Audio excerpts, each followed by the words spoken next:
Mais pendant cette mandature, qu'a donc signé Monsieur Collomb pour le bien de cette ville? Qu'a-t-il signé pour l'avenir? Quand on sait qu'un projet, entre le moment de son initiation et sa création et sa mise en œuvre, mais il faut une dizaine d'années. Aujourd'hui, au bout des 7 ans, mais qu'est-ce qu'il y a d'engagé? Dites-moi. Il y a tout ce qui concerne les transports, par exemple. Concerne les transports publics, la création de parcs relais, la création de parkings, les vélos, les modes doux, tout ce qui contribue aujourd'hui au développement durable. On voit que c'est très communément partagé dans toutes les agglomérations. Tout ce que vous citez d'ailleurs, ça reste en tête des préoccupations des électeurs lyonnais selon le sondage CSA Dexia. Réquisitionner les appartements, voilà une question. Est-ce que demain... Il va faire un inventaire, absolument. Est-ce que demain, Dominique Perben est maire de Lyon, est-ce qu'il réquisitionne les appartements appartenant à la ville de Lyon? Il ne s'agit pas d'enquêter sur la propriété. Il fera, mais laissez-moi vous répondre, il fera un inventaire. Et est-ce que Gérard Collomb le fait? Bien sûr. Oui. Aujourd'hui, la réponse est non. Voilà. Non. Donc, Monsieur Perben fera l'inventaire de libre de l'ordre privé ou public, effectivement, pour répondre à la question du logement, en dehors d'autres mesures qui sont nombreuses. Donc, avec Najat Belkacem pour le Parti Socialiste, sachant que Gérard Collomb est aux commandes actuellement. Il peut le faire si on en croit Maître Jakubowicz. Dominique Perben ne sont pas dans une même situation. Aujourd'hui, on peut parler bilan contre projet, parce que tout ce que nous dit Madame Béra, malgré tout, pour moi, ce ne sont que des projets, de vagues, très vagues projets, d'ailleurs, quand on lit le programme qui n'existe toujours pas de Dominique Perben.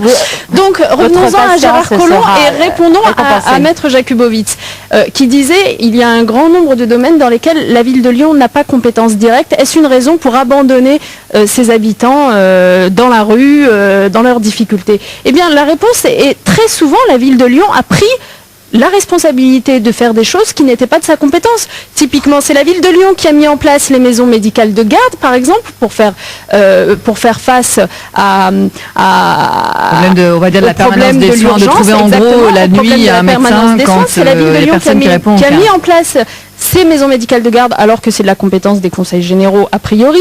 C'est la ville de Lyon qui a réhabilité la maison de l'urgence sociale et qui bien souvent prend en compte, notamment avec ses antennes solidarité, excusez-moi, je rentre dans les détails, mais si on veut parler de bilan, on est bien obligé. Vous êtes en train de dire qu'un maire a les moyens, en tout cas, de sa politique, c'est ça, Maître Jakubowicz a l'air d'en douter. Même si ce n'est pas de la compétence de la ville, un maire volontaire tel qu'a su l'être Gérard Collomb peut le faire. Visiblement, cette volonté a été largement insuffisante, en tout cas pour l'arrondissement que je représente.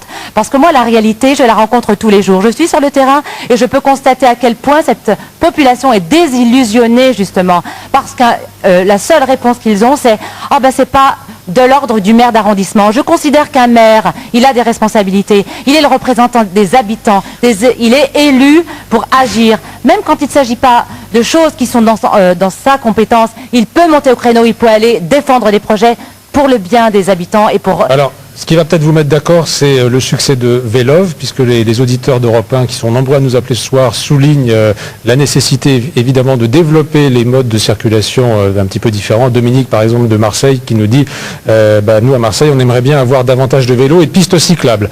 Alors on évoquait à l'instant avec Jean-Michel Aulas son projet d'OL Land à Dessines, à l'est de Lyon. Ça nécessite évidemment beaucoup d'infrastructures, on le disait, des routes, des rocades, peut-être même des gares, des moyens de transport en commun. Ça coûte cher. Question que je pose d'ailleurs aux deux représentantes des principaux candidats. Est-ce que vous êtes prêts? Est-ce que le futur maire sera prêt, qu'il soit Dominique Perben ou Gérard Collomb, à investir? Non seulement nous sommes prêts, mais il est regrettable d'avoir manqué Est-ce que vous savez combien ça va coûter?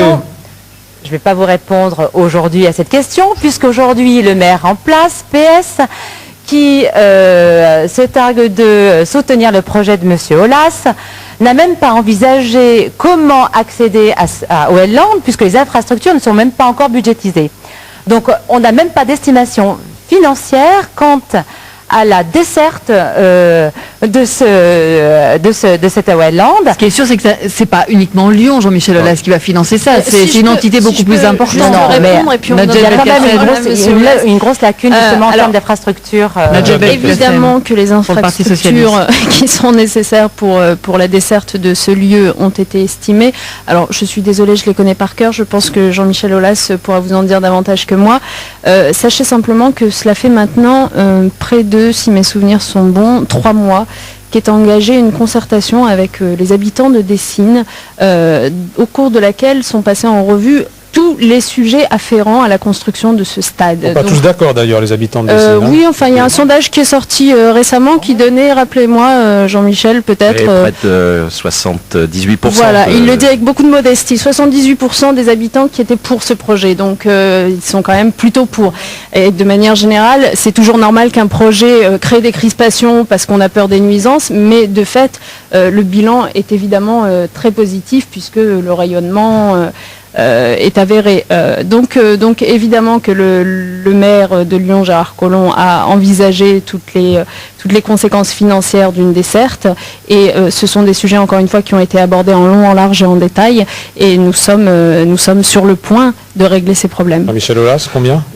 Je crois qu'il faut avoir une vision dynamique. Évidemment qu'au départ, un certain nombre de gens étaient frustrés parce qu'ils n'avaient pas l'information. Mais quand vous avez un projet de cette qualité, je le rappelle, c'est le plus grand investissement privé dans un projet de ce type-là, de l'agglomération. C'est pour la partie privée entre 350 et 500 millions d'euros qui vont être investis. Les infrastructures d'accès ont été évaluées pour l'État, le Conseil général, le Grand Lyon, à un peu moins de 150 millions d'euros, tout intégré. Mais ce sont des infrastructures qui étaient déjà prévues pour certaines.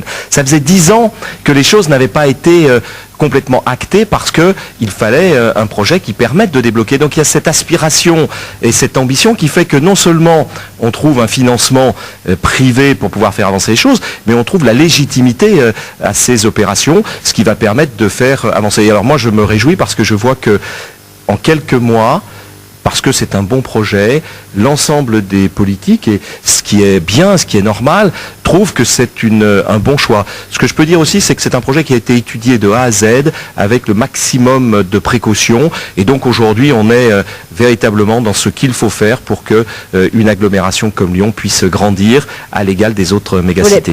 Je voulais juste apporter un tout petit complément d'information, c'est que pour démontrer à quel point Dominique Perben est très...